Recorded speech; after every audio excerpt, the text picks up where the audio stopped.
Johnny Dollar. Johnny, this is Don Boomhauer. Down in Sarasota, Florida. That's right. Don, how are you? How's the real estate business? Just fine, and business is booming. Yeah, I haven't seen you since I flew down there to do some fishing with our mutual pal, Earl Poorman. That one with his misguided sense of value. Now, what's that mean? Oh, his trips out to California all the time. Huh? And this time it looks as though he might stay out there. Don, I think all you Floridians are jealous of California. Now, Johnny, you think we'd ever admit it, even to ourselves? Be rank heresy. Anyhow, with Earl Poorman out of town, at least for a while, I'm kind of holding down the office of Tri-State Life and Casualty these days. So what happens? Trouble. Trouble. Client's name is Thomas Patterson. All right, what's happened? Somebody knock him off or something? No, not yet. But a few years ago, when he was living up in Jacksonville, well, Tom was the sole witness to a murder. Yeah? The killer was tried and sent to state's prison. Uh-oh. Huh? So now this killer's on the loose, and you figure Tom Patterson's life isn't worth a bag of beans. That's it, exactly. Want to come down here and see what you can do about it? Nope. Now, But, Johnny. okay, Don, I'll grab the first plane I can.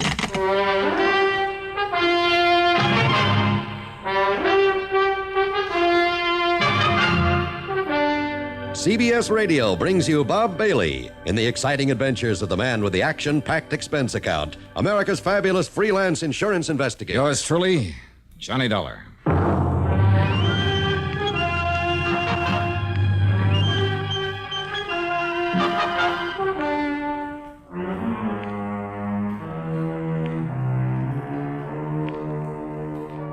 Expense account submitted by Special Investigator Johnny Dollar to the Tri-State Life and Casualty Insurance Company, Sarasota office. Following is an account of expenses incurred during my investigation of the deadly debt matter.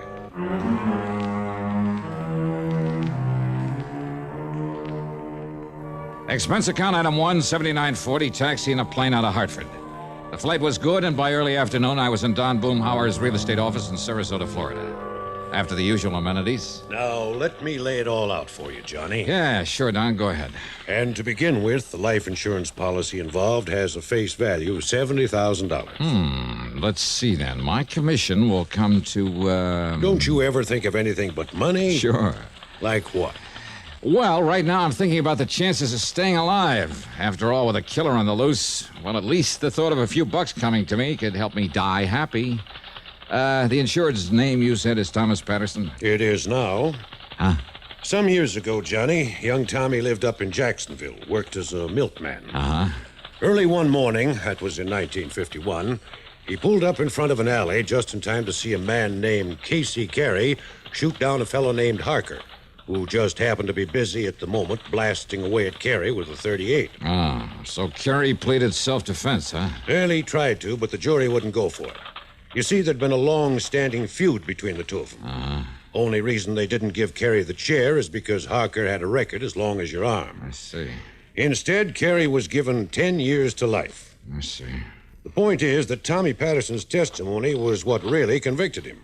So, of course, he made the usual melodramatic threat. Oh, yeah. That he'd get Patterson if it was the last thing he ever did. He didn't care when. He'd be in no hurry. But sooner or later, he'd track him down and kill him. Mm-hmm. So what's happened?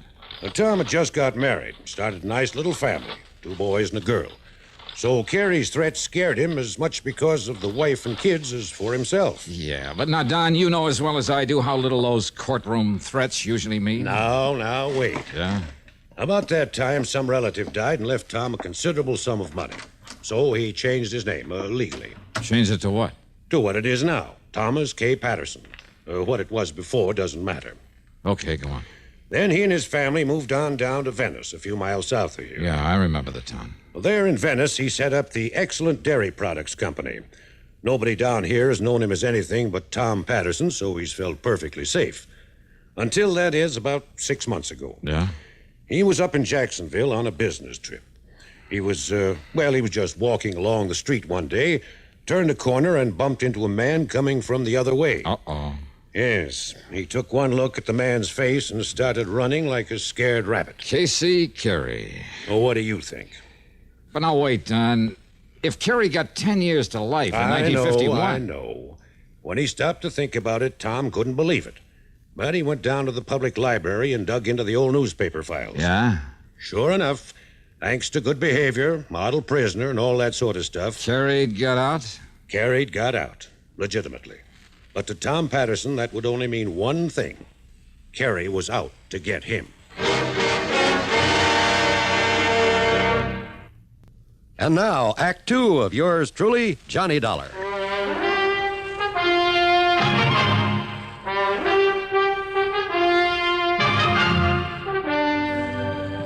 Now, wait a minute, Don. Yes, Johnny? Tom Patterson wasn't sure that Carey actually saw him, recognized him, huh? At the time, no.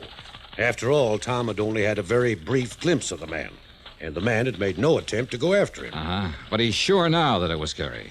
Yes. All right, so what did he do? He drove on back to Venice, quietly bought himself a Colt 32 and got a permit to carry it. Did he tell the police why he wanted the gun? No. Of course, all along, Johnny, Tom had hoped that Carey hadn't recognized him. That even if he had, he wouldn't know where to look for him. But, now, Don, unless this man Carey has made some move against him... Now, just wait, Johnny. Okay, tell it your way. A couple of months ago, Casey Carey appeared and settled down in Venice. Oh? Yes, he rented a small house and got himself a job in charge of one of the filling stations on the trail. Well, that doesn't sound as though he moved in just to carry out his threat against Tom Patterson. Needless to say, Tom tried to avoid him. But now and then, when he'd see him on the street or forget and go past the gas station, it was Carey who'd avoid him. Pretend not to see him. Don... I know what you're thinking, Johnny. But just remember one thing. Yeah, what's that? Carey had made it plain right from the beginning that he was in no hurry to get back at Tom. Ah, I see. So you think he's kind of playing a cat and mouse game with him, huh? Just to build up the old fear in him, prolong the agony, maybe? What else? And believe me, he's succeeding. When Tom finally called and asked me to have you come here to protect him, he was almost a nervous wreck. All right, tell me this. Has Carey any brains, or is he just a typical dumb hood? He's in charge of a modern filling station for one of the big important companies. All right, then he must have too much sense to commit another murder. But if he can simply wear Patterson down with fright, maybe even drive him off his rocker... Johnny, Carey swore he'd kill Tom Patterson, and I'm convinced that he meant it. More important, Tom is. What do the police say? Well, Tom hasn't told him, in order to keep his wife and kids from finding out about it. That's a pretty small town, you know. If it weren't for his family, Tom would have just pulled up stakes and headed for Timbuktu. Don, if he's as scared as you seem to think... As I seem and to if think... there's no good reason for it... Well? Got an extra car I can use? Yeah, sure. The yellow one parked out front. Good. Here. There are the keys. All right, thanks. What are you going to do? Drive on down to Venice to see Tom Patterson and the police. Item 2, $4.25 for a tank full of gas. In Venice, I found Tom Patterson in his office at the Excellent Dairy Products Company, about to leave for the day. What Don Boomhauer had said about him was true. He was just about beside himself with fear. And someone against his wishes, I hauled him over to police headquarters. Brad Younger, the chief, was most cooperative. But... Okay, Billy, let me know when he comes in. That's it. And yes, Mr. Dollar, I know all about Casey Carey. Oh? Then why haven't you done something about him? Now. Why do you let him settle down here in Venice? Now, just a minute, Mr. Tom. If you know who he is, that he's the man who's threatened to kill me... I said just a minute, Mr. Tom. Now, you just sit there and be quiet. Yeah, please. Go on with what you were saying, Chief. Mr. Johnny, I learned all about Carey from the big oil company he works for. All about him, including that foolish thing he said in court 9 years ago. All right, then. So I had a little talk with him, and we kind of kept an eye on him. Of course, only the boys on the force, and I know that. We weren't sure that Mr. Tom here knew about him being here or recognized him. Of course I did. There was no reason to scare him or that nice family of his. Very considerate, Chief. Considerate? What's considerate about letting a killer settle down here in the first place? Now, hold it, will you, Tom? But look here, Mr. If you Dollar. want help in this thing from me or the police or anybody else... Of course I do. Why else do you think I had Mr. Boomhauer send for All me? right, then let us handle it our own way. But don't you see- Otherwise, we'll be glad to back out. Just let you take care of it all yourself. But Well, all right, Mr. Dollar, I'm sorry. okay. So anyhow, Mr. Johnny, I'm convinced that Casey Carey is all right. He's forgotten his threat. And I tell you that he... No, Chief. I've got to have protection against him.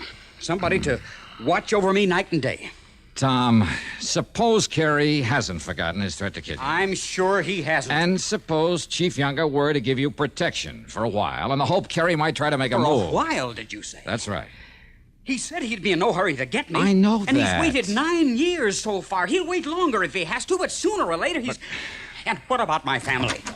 Excuse me, Chief, but here's that report you asked. Oh, okay, Billy, okay. I'll be through here in a minute. Yes, sir. Now, you're a very upset man, Mr. Tom. Well, wouldn't you be? And I see there's a pistol permit listed in your name. You have that gun on you, Mr. Tom? It's at home in my bureau. What about it? Now, don't you think it might be real sensible if you turn it in before you get excited and do something foolish? No. No, I don't. Why not, Tom? Because if you won't help me, then maybe I'd better help myself.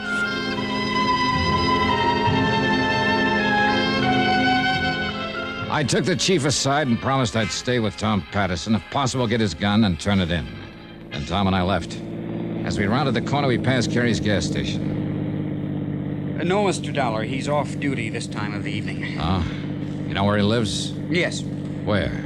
Because that's where we're going. What? Well, now, you wanted a showdown with him. Okay, now's your chance. But without my gun? You can't be serious. While grabbing a sandwich and some coffee, that's item 3, $1.40, I managed to sell him on the idea. Then we drove on over to Carey's house on a lonely side street.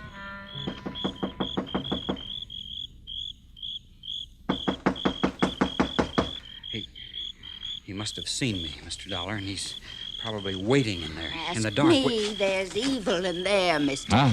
Yes? Oh, what did you say, ma'am? And who are you, please? I'm one of the neighbors, mister, that's what. And when I heard that shot in there You heard a while shot? ago, well, then I kind of thought about it for a while, and then I called the police. While we were sitting in that restaurant having... Come on, Tom, this door's open. There's got to be a light switch here on it. Here it is. Mr. Dollar. Huh?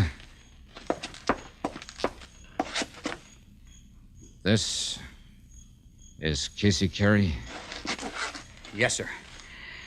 Only... Yeah. Shot through the head. And it looks like about a 32. Tommy, isn't that the caliber of your gun? Why, yes. And where did you say it is? At home, in the bureau. Now, there's no use to lie about that. Well, Chief Younger.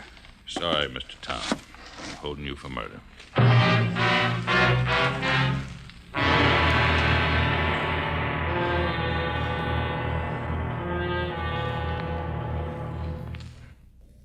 And now, Act 3 of yours truly, Johnny Dollar and the Deadly Debt Matter.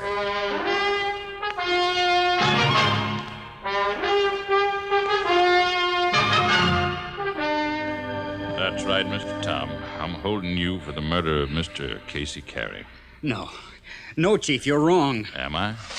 Looks to me like this is his dead body laying here, and I'd guess this hole in his head was made by a 32 caliber bullet. Chief Younger, look, And Mr. listen. Tom, that's the same as this gun of yours. So, here you are, Mr. Dollar. Here's a murder weapon. That's my gun. Where'd you get it? Mr. Tom, I hate to say this, but I had a feeling your coming to see me was a bluff. Bluff. Yes, sir. To make me think you hadn't yet done any harm to Mr. Carey here. Wrong, Chief. Am I? I had to practically drag Tom over here to see you. Well, then, let's just say he was more willing than he let on. That's not true. And when some woman phoned about hearing a shot out here and young Billy Barker came in... Barker? One of my new boys on the force. When he laid this gun on my desk and the number on it checked out against your permit, Mr. Tom... Where'd you get this gun? Right where you throwed it off to the side of the road over toward Midnight Pass. What? That's right. If young Barker hadn't stopped to fix a tire on his squad car and stepped on it, it could have laid there forever, nobody the wiser. But I told you, I left it in my bureau at home. That just doesn't make sense now, Mr. Tom, and you know it. But it's true. So where were you after you and Mr. Johnny left me at headquarters? Well, I can answer I'll that, tell you where, Chief. Mr. Tom. You came over here and killed Mr. Carey and took the gun and throwed it off in the bushes. Wait, Chief Younger, listen. Yes, sir? Tom has been with me from the time we left you. Who? Yes.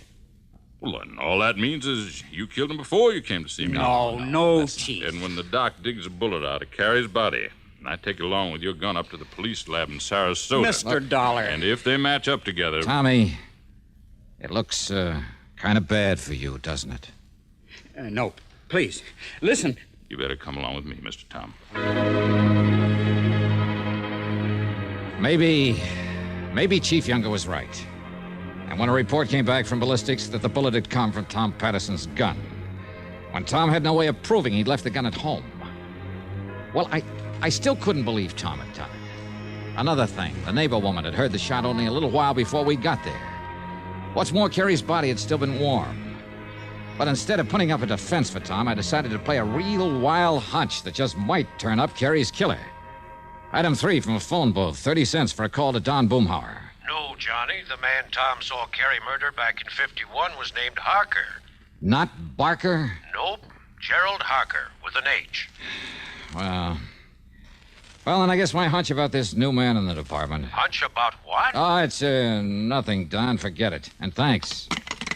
So maybe I was wrong. So maybe instead of always acting on these crazy hunches, and yet...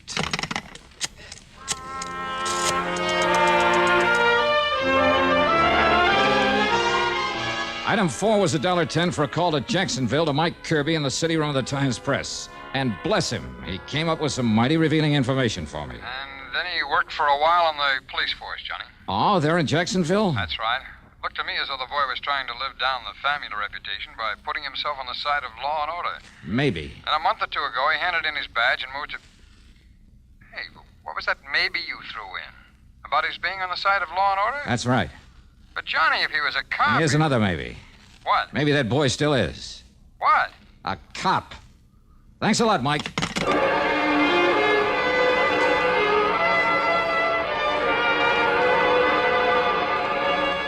I went back to police headquarters where Chief Younger was half asleep at his desk. I told him I wanted to have a little talk with one of his men. No, Mr. Johnny, but it's after midnight, and he doesn't come on duty until late in the morning. But okay, if you insist, I'll call him, get him out of bed, and have him come down here. And then about half an hour later, they're in Chief Younger's office. Something special, Chief, getting me out of bed this way? Billy, I want you to meet Johnny Dollar. Mr. Johnny, this is Billy Barker. Hi, Billy. Mr. Dollar. Only, why did you change your name from Harker when you came down here to Venice? Huh? What's that, sir? I'm afraid it was a dead giveaway. I don't know what you mean, sir. I'm sure I do. That and the fact you didn't move down here until Casey Carey did. Oh, you mean that man that was killed this afternoon? That's right.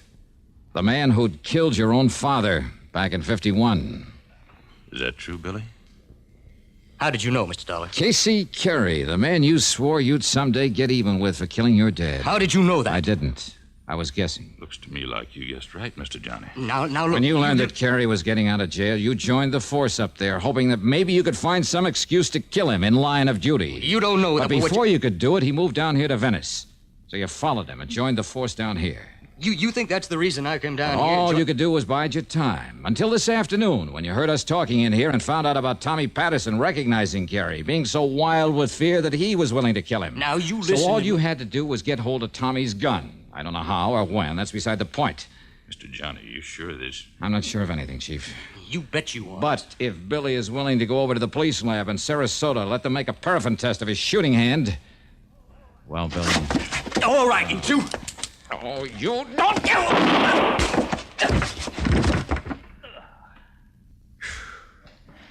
Chief, you want to let Tom Patterson out of that cell so he can go home to his family? Yes, sir. Right away. And thank you, Mr. Johnny.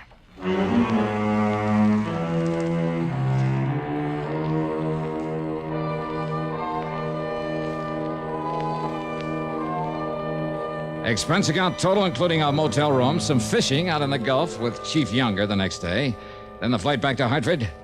Call it $200 even. Remarks? The fishing was great. Yours truly, Johnny Dollar.